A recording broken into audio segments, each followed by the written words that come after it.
Hey everyone, and welcome to episode 1 of the Computer Business Marketing Show. Our show today is brought to you by SiteBuilder.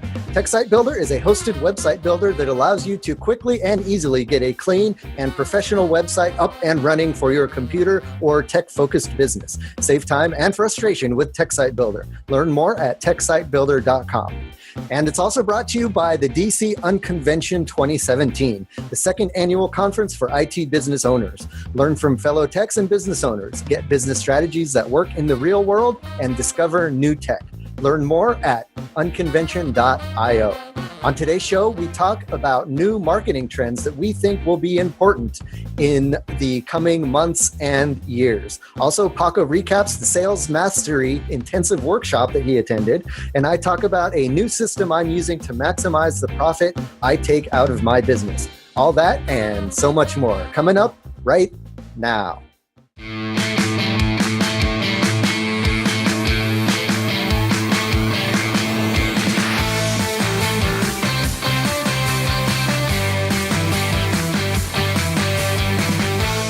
Hey everyone, and welcome to the first episode of the Computer Business Marketing Show. If you own or work in an IT services business, this is the place to be to learn how to get more clients, keep them happy, and grow your revenue. You can watch, download, and or subscribe to all show episodes at computerbusinessmarketing.com. You can also catch our live stream on Facebook every Wednesday at 3 p.m. Eastern. Just be sure to like the SiteBuilder Facebook page and click on the following tab, and then select See First so that the live stream will jump to the top of your feed. All right, guys, welcome. This is the first episode of the Computer Business Marketing Show. So we're kind of using this episode to work out all the cobwebs and figure out how the flow is going to work and all of that stuff. So if we stutter, if we say something wrong, or if, something happens, that's because we're trying to get this under our feet and get the show working. This is the first episode of the Computer Business Marketing Show. This show is going to be recorded on audio and video so that you can watch it or you can listen to it, and you can download it on your favorite podcatcher or iTunes. It's going to be on YouTube. It's going to be on Facebook. It's going to be on computerbusinessmarketing.com, which if you're watching this live is not actually live yet, but between when we're recording this live and when we actually put it up as a podcast, we will launch the Computer Business Marketing website where you can see all previous episodes of the Computer Business Marketing Show, and you can leave comments and subscribe and all of that good stuff.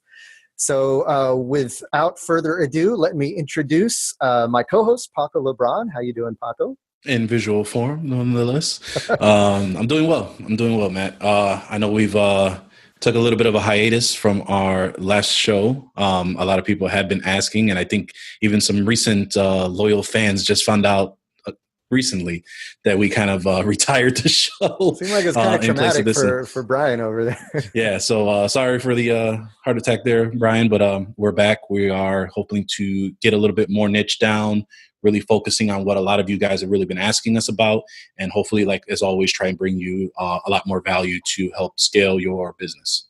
Yeah, and the reason we decided to focus on computer business marketing is that number one, it's kind of what I'm focusing on full time now with SiteBuilder, and that's kind of what I want to not only focus on to help you guys, but it's also what I want to learn more of. And so the best way that I found to learn more of a certain thing is to teach it. And through this podcast, we're going to be teaching about marketing. We're going to be interviewing a lot of smart people in the marketing sphere. So I hope to, absorb all of that knowledge to make me a better marketer and therefore help SiteBuilder clients and also all you guys who are listening to the podcast. And I know, Paco, you're very passionate about marketing as well, and you love kind of trying new stuff and experimenting with marketing. And so I kind of figured that would just be a good direction to go, kind of reboot the podcast. If you guys don't know, Paco and I used to host a podcast called the Computer Business Podcast. And we did that for quite a few years. I did that solo for a few years, and then Paco came on as co-host for a couple years after that. And we did that for a while, and that was going great. Loved it. We did that every other week, and we had a lot of fun doing that. But I just thought it was, time for a fresh start, kind of reboot everything. And I wanted to give this whole live streaming thing a try. So I figured we could try it with rebooting the podcast and having more of a narrow focus so that we can deliver more value. And I think that's kind of something we preached before in the Computer Business Podcast, is that the more you narrow your focus, the more value you can provide, because you can become a master at whatever you're focusing on. You can really hone in on exactly what topics you're going to talk about or what services you're going to provide. It also helps with marketing. You can market to the right people and have a very focused marketing message. So we like to practice what we preach around here. So that's what we're doing with the new show. Yep. So to kick things off in these shows, we're going to just kind of like we did in the past show, we're going to just kind of talk about what's been going on in our worlds. So Paco, why don't you kick things off and let us know what you've been up to since we heard from you last? Yeah. So quite busy, actually. So it's for those who were listening to the previous show, knows that I was a part-time business owner for a majority of the years that I was on the Computer Business Podcast. And toward the end, around December or so, made the announcement that I've gone full-time. So I'm about going on 5 months in being full-time. Everything is actually pretty great. Things are getting really busy. Things have really picked up. I've really gotten into a lot of good things, where going into specific workshops, trainings, things of that nature, and really understanding a lot of the decisions that I was making before and really trying to dial down, which one of them, as we mentioned in the previous show, that I was thinking about splitting my company into two, doing a consulting as one, and actually just doing a computer repair shop as another. But from talking to one of my mentors and just really thinking about the whole process, it really would just be more double the work for everything. And just basically my worry was just people weren't understanding the message if I were to combine both. But he helped me understand that if they're not understanding the message, that's on me. That's not on the customer. So it's just my job to make a better message to display on the two things that we do with the business. So going more into that, I actually was in a sales training workshop about 2 weekends ago in Atlanta. First time in Atlanta. I have a family down there, hung out with some of them. But it was Victor Antonio's Sales Mastery Intensive, for those who are interested or want to look into it. It was basically 12 hours.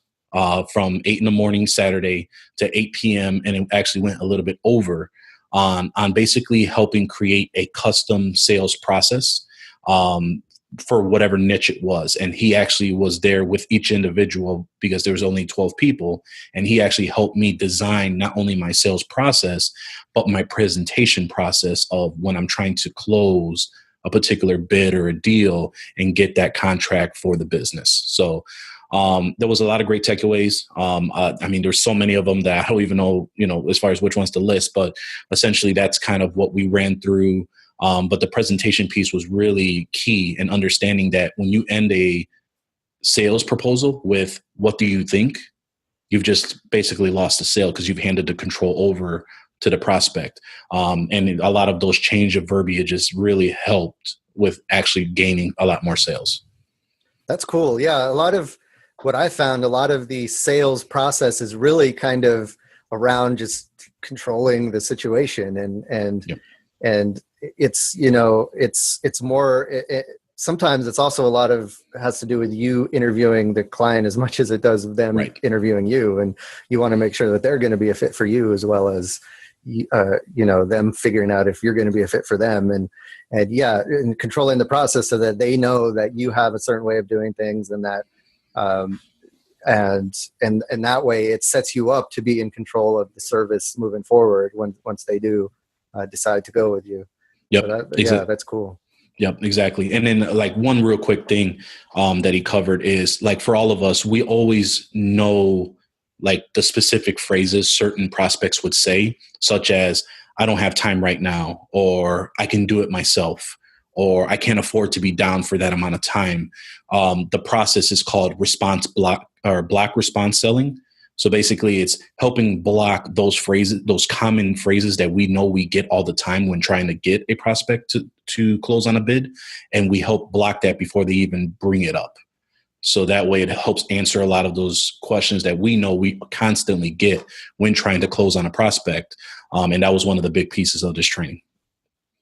Awesome. Sounds cool. So it sounds like you picked up maybe some things that we can have whole episodes of the podcast about. Yeah, I mean, it would be cool. I may even ask Victor to come back on. He was on one of the episodes of the Computer Business Podcast. So I'll probably talk to him again, see if he wants to come back on, and just we can shoot and go from there.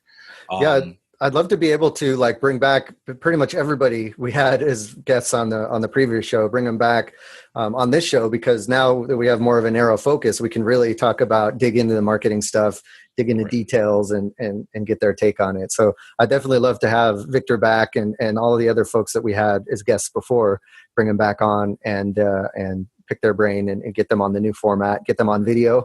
Because things change a little bit once you get someone on video and get to see them, be passionate about what they're talking about. So that'll be cool. So I definitely look forward to that. Use my hands when I'm talking. So yes. But yeah, no. So I mean, other than that, I mean, just quick bit is Channel Pro. I'm not sure for those the news publication, magazine publication that a lot of us are aware of. They're actually having a conference next Tuesday, which is why I'm bringing it up here, because we'll have our next show right after it.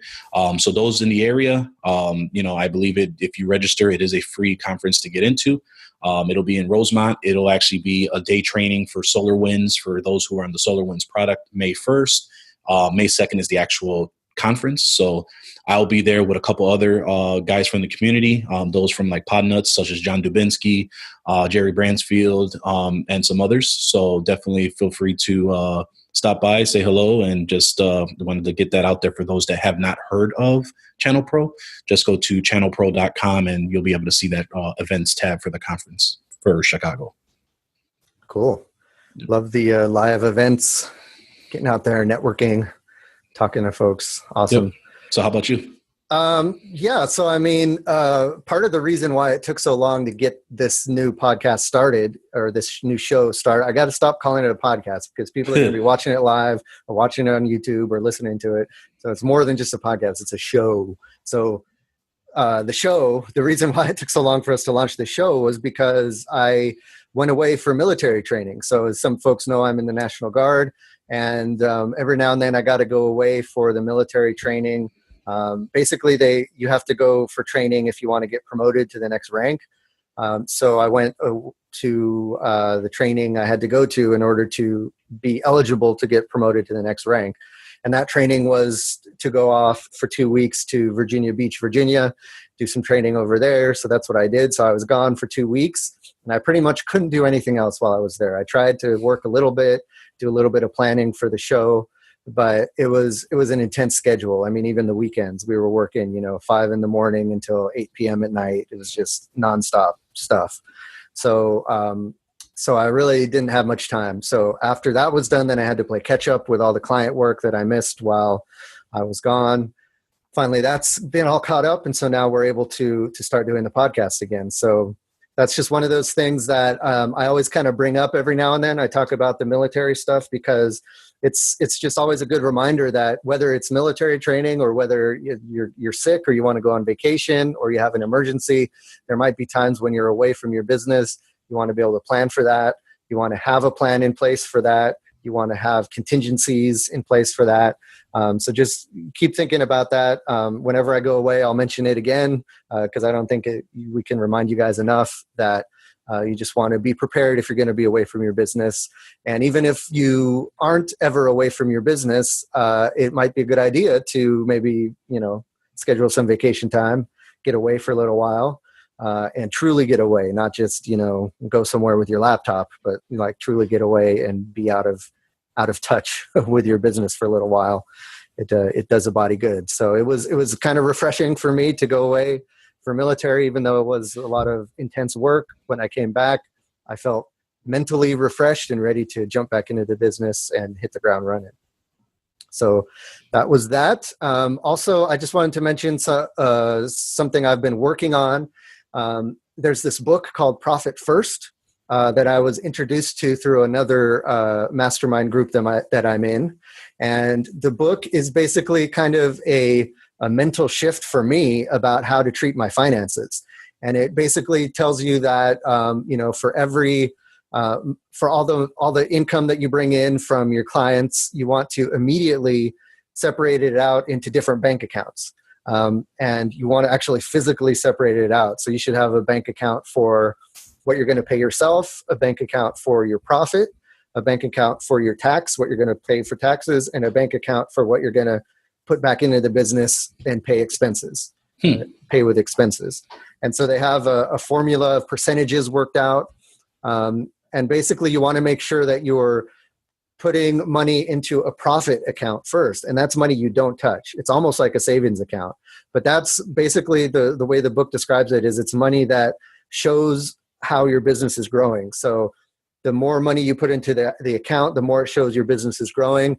That's where you can say, hey, my business is making such and such amount in profit.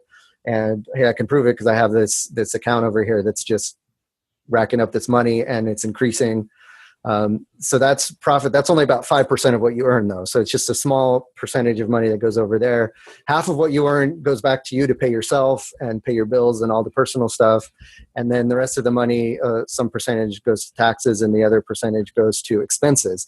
The good thing about this, and what it forced me to do, is that you only have a certain amount of money that's going back to pay expenses. So that forces you to make sure that your expenses fit within that percentage window. If it doesn't, you got to get rid of some of those expenses. Or eventually, if you want to have those expenses, that spending in your business, then you need to find some way to get more clients and increase your income. But it's a good kind of discipline exercise to really force yourself to say, this is the percentage of money that can go to expenses every month. And I got to make sure that I'm making enough to fill that so it pays the expenses. And I also have to make sure that I have only enough expenses that I'm able to pay off with that percentage of money. It also forces you to, it also forces you to really try to get recurring income, because the more recurring income you have, the more predictable the amount of money that's going to be in these different buckets is going to be. And therefore, the more predictably you can take on new expenses, and the more predictably you can pay taxes and all that stuff. Is that by Mike, what was it? Mike Lauchowitz? Yep.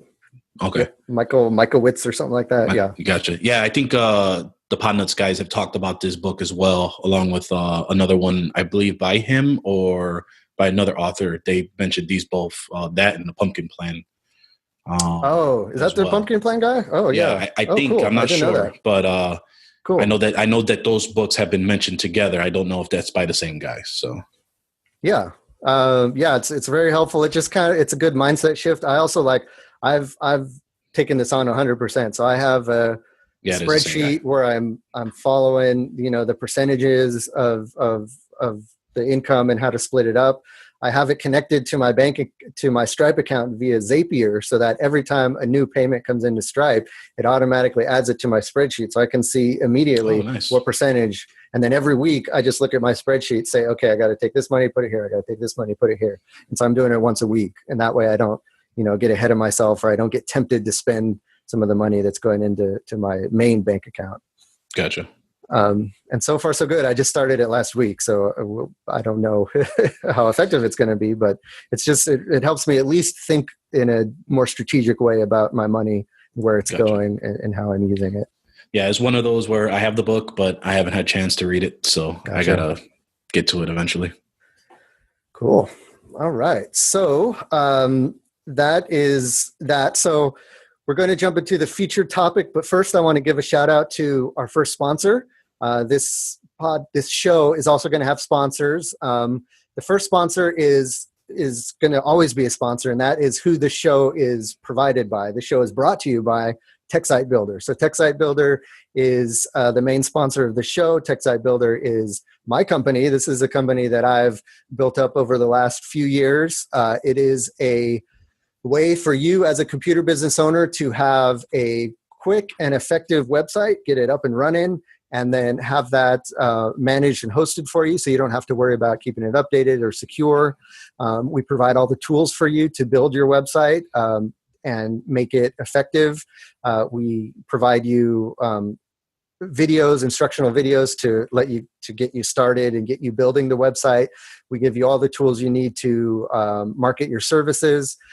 We also provide SEO and content writing services. So if you don't can't think of something to write, or you're not good at writing sales copy, or you want regular blog posts written, or you want to optimize your content for SEO, we provide all of those services in SiteBuilder. We want it to eventually, and we're still working at this, but eventually it's going to be your one-stop shop for online marketing.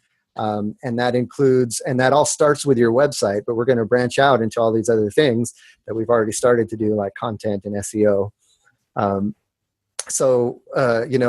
It's tied into the show directly, right? All the things we talk on the show are going to feed back into SiteBuilder, and all the things we do on SiteBuilder, we're going to find out what works and what doesn't, because I have hundreds of people using SiteBuilder. And so that's kind of a nice pool of computer business owners and IT services business owners who are going to be implementing different things. And then I can kind of have an overall view and see what's working for everybody and what's not.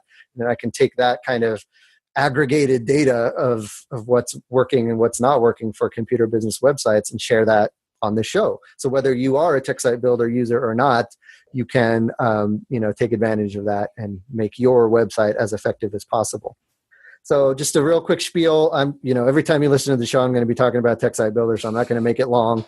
But if you want to check out SiteBuilder, head over to techsitebuilder.com. Also, the page on Facebook where we're live streaming this is SiteBuilder, so go ahead and like the page. That way you can get updates on when the show is released, and also if we have any new announcements about SiteBuilder. I also like to share helpful marketing tips on the SiteBuilder page, so it's a good page to like and follow. Get lots of good info. I try not to be too salesy. So I just try to give you guys lots of info and help you out, whether you're a SiteBuilder user or not. So again, check out SiteBuilder at techsitebuilder.com. All right. The featured topic for today is basically Paco and I are going to tell you what we feel like the trends, the marketing trends are for this year and in the near future. We're going to talk about some of the things we're experimenting with and we think you guys should be paying attention to moving forward. So this is kind of a good launching point for this show to let you know kind of where our minds are as far as marketing, and let you know what we're thinking about and what we're doing in our own businesses.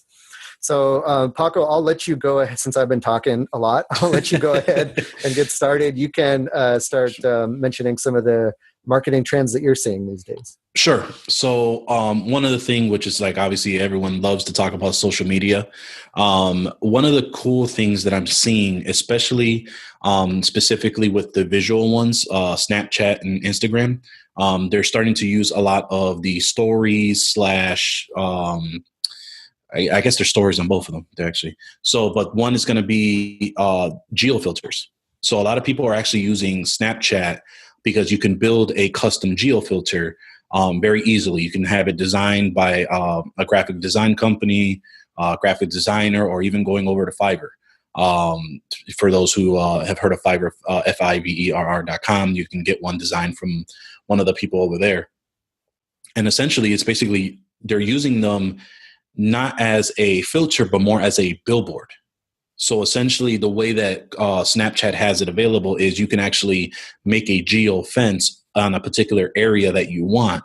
And I don't know how many square feet it is, but basically for every hour, it can be as low as $5 an hour.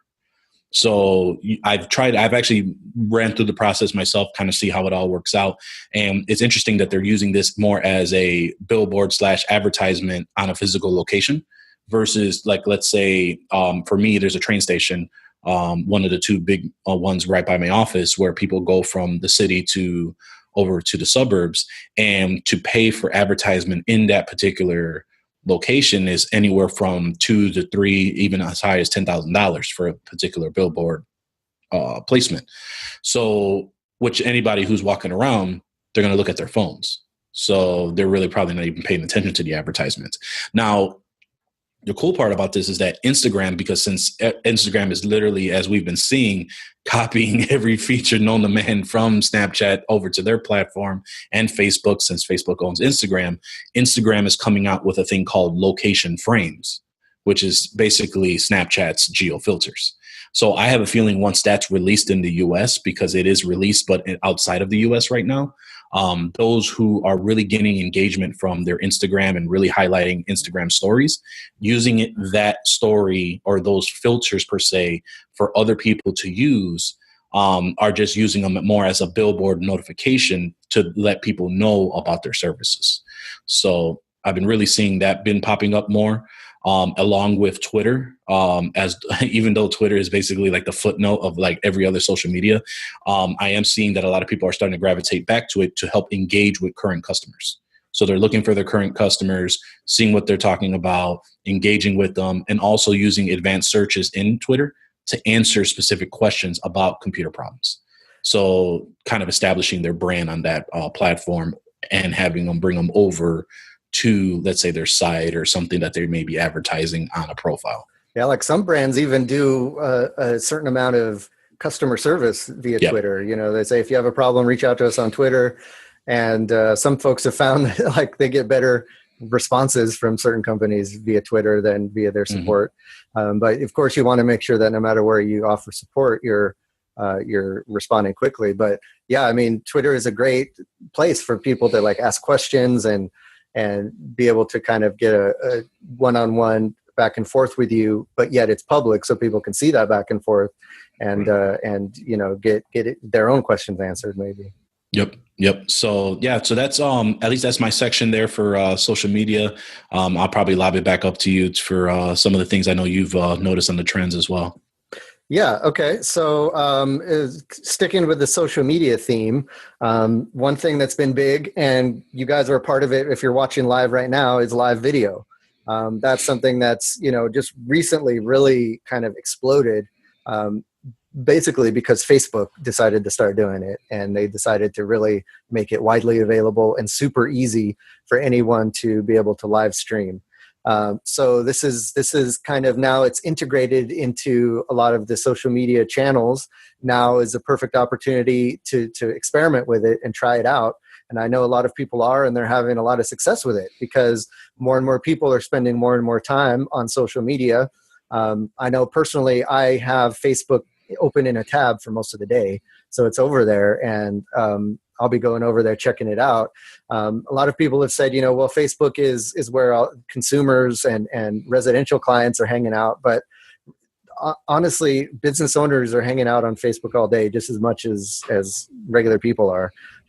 Because business owners are regular people, honestly. You know, they're not any they're not any strange species of person. So they are on Facebook as well. They're hanging out over there, and so doing live video is a great way to engage, have that personal engagement, and just take it up a notch. You can do, you know, a live Q&A. You can do a live deep dive. You can do a live showing of your office or whatever. If you guys want to see a good example, why is his name escaping me? We interviewed him on the podcast, and he does a lot of videos of his computer shop. Tom Lawrence. Tom Lawrence, yes. If you want a good example of someone who's just knocking it out of the park with live video, look up Tom Lawrence. He has a lot of great stuff, and it's great because it's engaging. He brings in his employees. He does it in his shop. He shows people around his shop. Right now, they're building a new shop. And they're building out a new location for their business, and he's live streaming all of that and recording it. And you know, personally, I just look forward to seeing those videos and seeing how the progress is going and checking it out. So you want your clients to be like that. You want them to look forward to hear from you. And I think the best way to do that is with live video.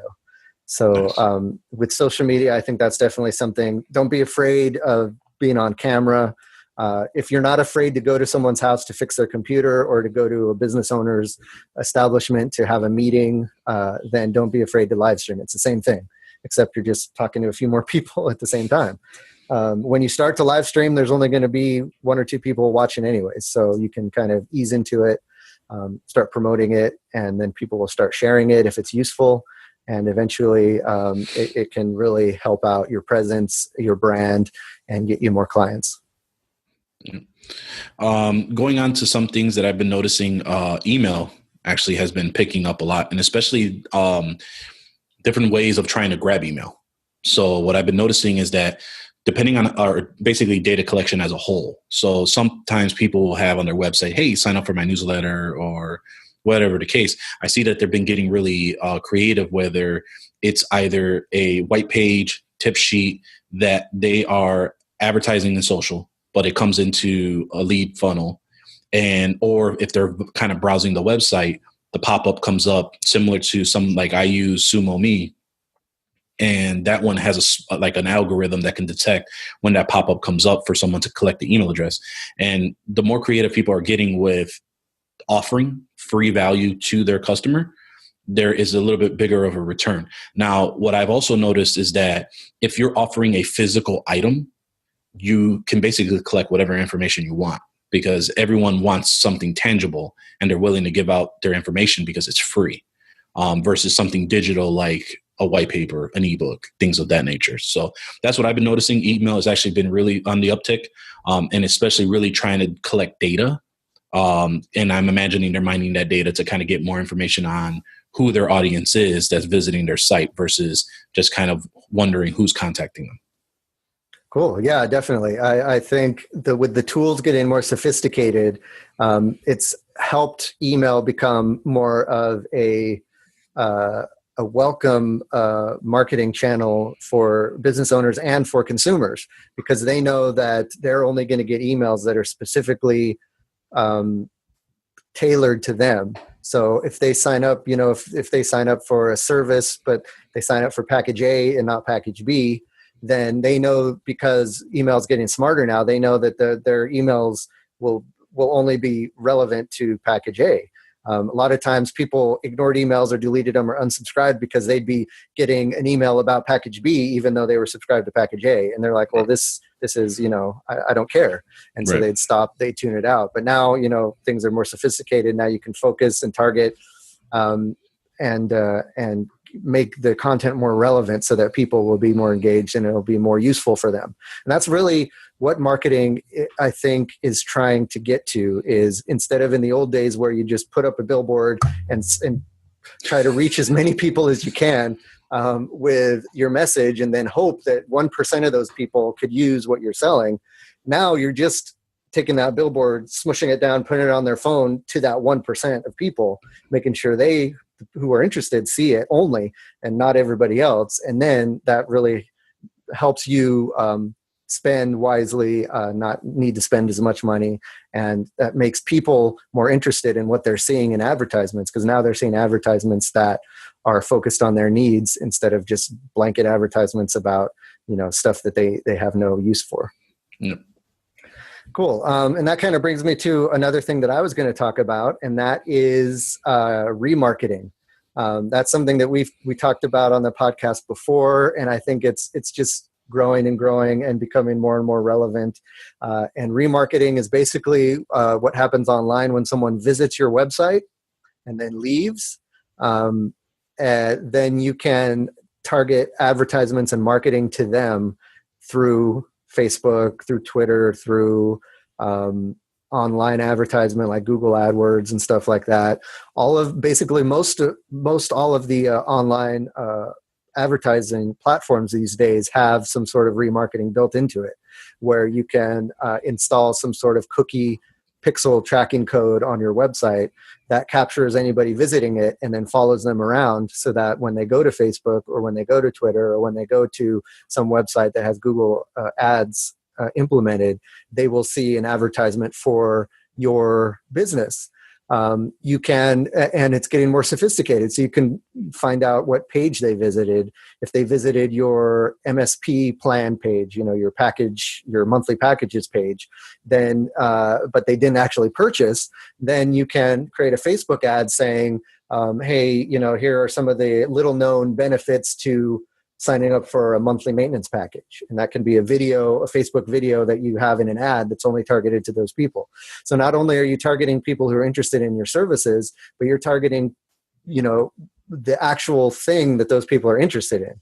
If they spent a certain amount of time on one of your specific service pages, then you know that they're interested in that service and you can start reminding them about that service. So I think remarketing, if that's something you haven't been doing in your online advertising, that's something to definitely start doing. again, experimenting with, seeing if it works and seeing how it works, because it is a little complicated to set up at first, but once you get it rolling, it can be very effective. Yep. And then I'll probably cap it off here on my end is don't forget about offline marketing, specifically newsletters. A lot of times we think of, emailing newsletters, but there are those that either don't check their email, have unsubscribed, or just clients you haven't talked to in quite some time before you put in something official in place, such as a CRM system to, contact them after so long. I basically have been toying around with the idea of mailing newsletters directly to clients that I haven't seen in a year and a half, 2 years, because I've recently had an upswing of clients I haven't talked to in almost 4 or 5 years. And when I looked them up in my system, they were never even entered. That's how long ago I had serviced them, and who knows how many opportunities from previous clients I've had that I'm not even making those digital touches. So this is basically something to really think about. It is a little bit of a cost, but if your rates are correct, this should basically help the profit, or basically the jobs coming in are going to outweigh the little minute cost of stamps and pages that you're printing out, depending on the paper, to go ahead and send out. But there's one specific piece about offline media that we'll talk about in our tip of the week, or basically the tip of the week later on in the episode, on how to really be successful with offline marketing. Cool. Yeah. And that's something we want to make sure we don't forget as we go through these shows, is that we're going to talk a lot about online marketing. It's the new sexy thing to do, but there's still a lot of value from the traditional offline, what we call offline marketing, which is traditional marketing and advertising, and hitting the street and getting out there. And as online marketing becomes more and more popular and more prevalent, the offline stuff is going to be more and more powerful, because people are not going to be used to people going out and actually marketing in person anymore, because they're going to be so used to seeing it online. So definitely we want to focus on that as well. And we'll have some cool tips and stuff for you to try in that realm as well. So awesome. I think that's going to do it for our featured topic. A lot of good, cool things going on in the world of marketing. Something I wanted to add as a disclaimer is that Paco and I are not marketers. So, we are not, that our job is not to be marketers. We didn't go to school for it. It's not what our main job description is. So what we share on this show is going to be our experiences, things we've learned, things we're excited about, things we see, things we try. But a lot of the times, the expertise is going to be coming from the people we interview. We're going to try to bring on some very smart people that really know their stuff. And so just, keep that in mind. We're going to be sharing all this stuff. Doesn't mean this is a definitive guide. That doesn't mean it's the end all be all.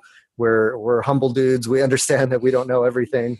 And we hope that you guys can keep us honest. Let us know what you think about what we're talking about. Let us know if we make mistakes. Let us know if you have something that you're trying that's been working out really well. The show is really like the previous show. It's going to be built on you guys, on your feedback, on your experiences, and all that stuff. So just a little disclaimer there. Just like, sometimes if we talk about legal stuff, we want to make sure, we're not lawyers and right. all of that stuff. And there's one thing my good friend John Dubinsky says. There's one thing I know. I don't know everything. Yes, we're definitely well aware of the fact that we don't know a lot of stuff.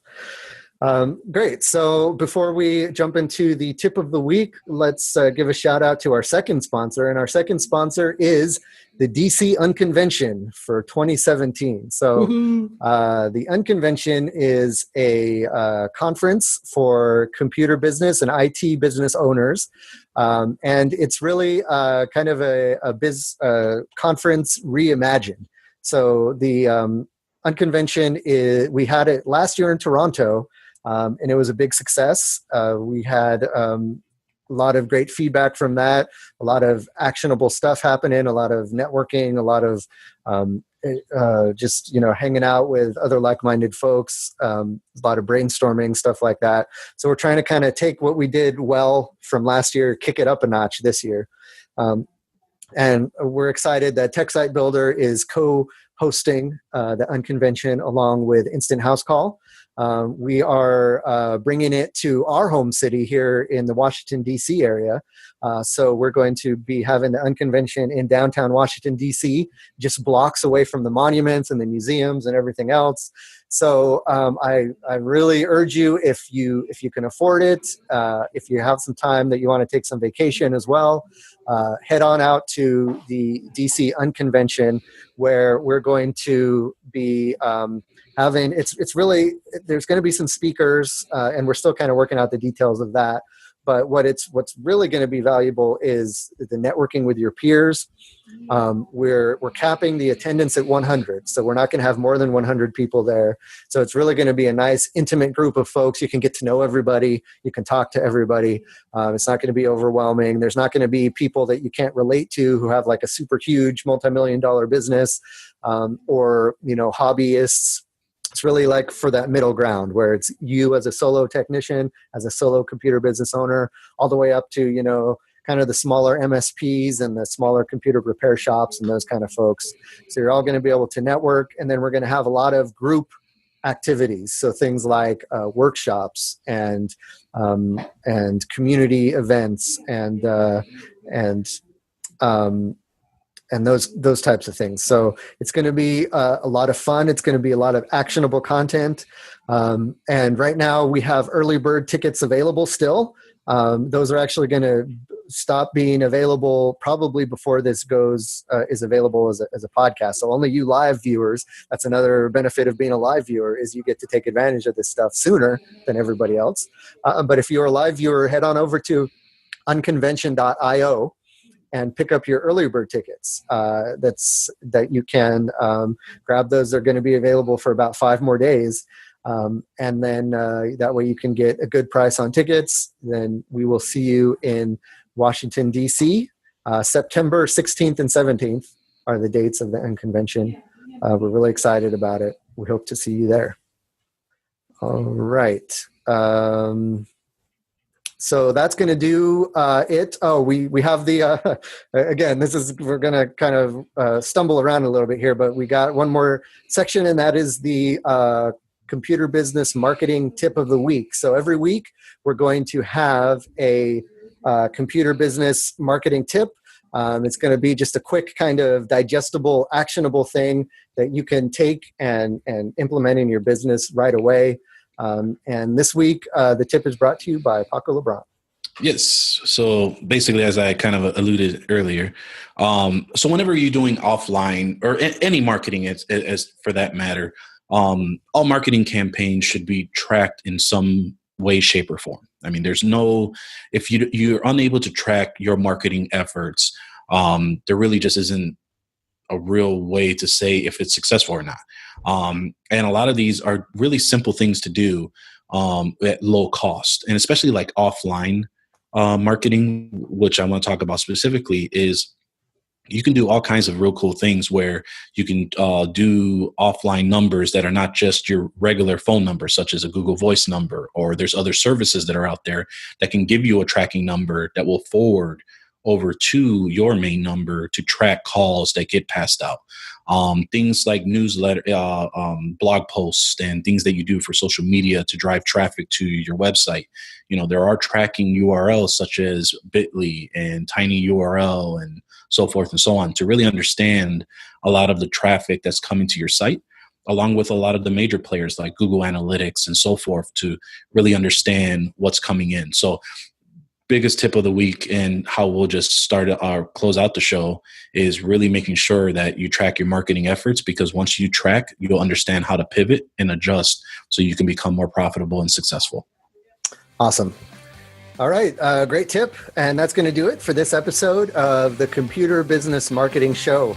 Let's keep the conversation going. Once this show is available as a podcast and a downloadable video and audio format, you can head on over to computerbusinessmarketing.com and let us know what you think in the comments section below the show notes. Don't forget, you can send questions and feedback to, right now, that's mail@techsitebuilder.com, but we will probably eventually have a dedicated email for the show. Or again, just visit computerbusinessmarketing.com and leave a comment there. Yep. And once the podcast does come out, if you listen to the podcast on iTunes or Stitcher, be sure to give us a shout out and leave a review. We love to hear your feedback, and every comment helps so that the podcast can be found by others. Finally, don't forget our sponsors, the DC Unconvention and SiteBuilder. Check those guys out. And thanks for listening to the Computer Business Marketing Show. Thank you for sticking around this long, and hopefully this will be sticking around a long time in the future. And we hope to see you guys in future episodes. My name is Matthew Rodella. And this is Paco LeBron. Saying here's to your success.